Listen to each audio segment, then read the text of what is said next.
لا ميدن قرا إلي استعمر ميدن قرا وزيجو يكسافت ويثنا نحودي ثمورت الناغ لكني غهوة نحودي ثمورت الناغ سوات مثلنا.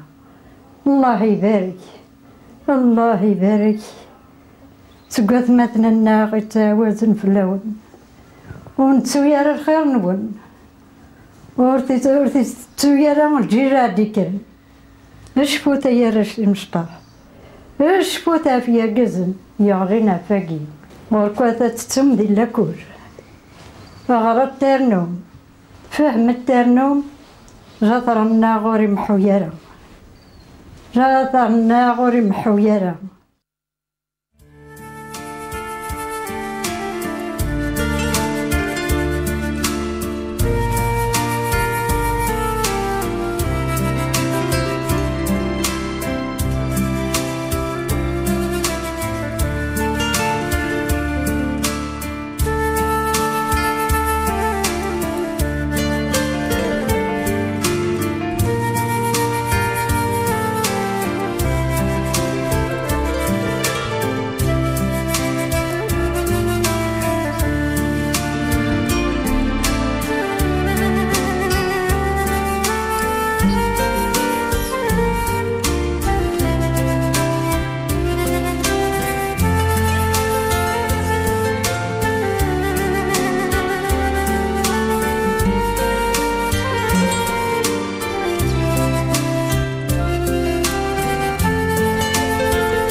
La Kabylie se présente à tout visiteur comme l'une des plus belles régions d'Algérie.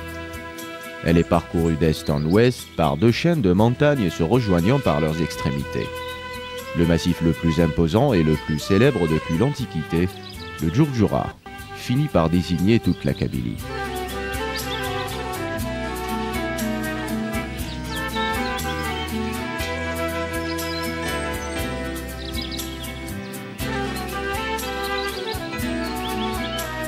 Au XIXe siècle, l'occupation française consacra définitivement le nom, d'abord pour désigner les Berbères de l'Afrique septentrionale, ensuite uniquement ceux du Djourdjoura et de ses prolongements.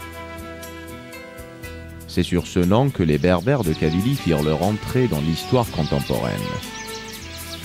Le Djourdjoura abrite l'une des plus fortes concentrations de la population au monde. Tous ses sommets sont habités et se présentent comme des mémoires vivantes. Pour le réalisateur, que ce soit au Sahara avec son film La femme tergis, dans les hautes plaines avec le film L'Auressienne et maintenant dans les montagnes de Kabylie, l'Algérie est un haut lieu entouré de rites qui perpétuent un passé avec des mares endormies de coutumes et de traditions.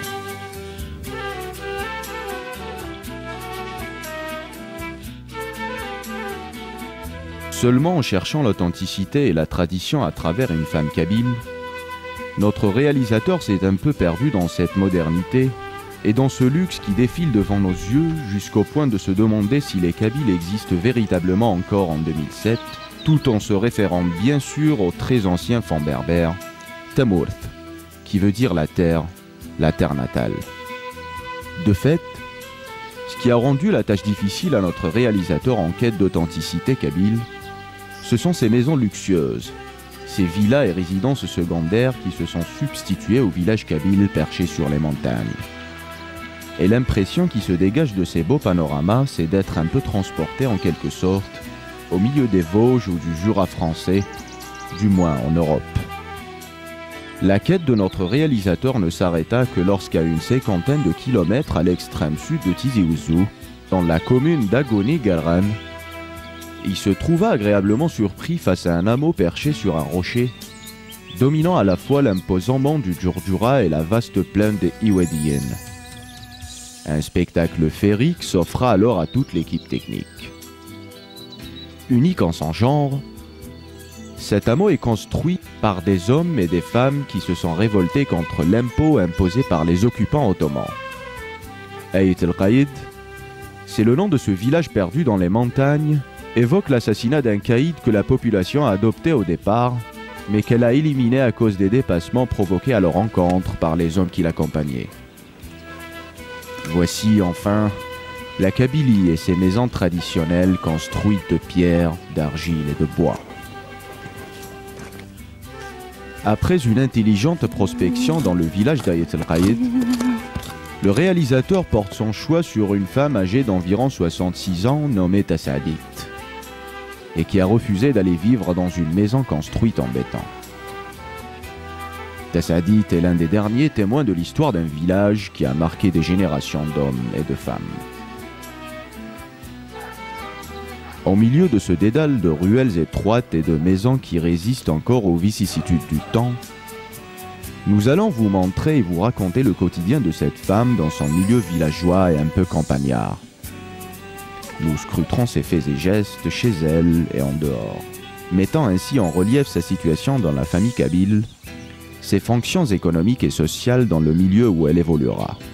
Ce sont là quelques facettes d'une identité culturelle, d'une civilisation plus que millénaire.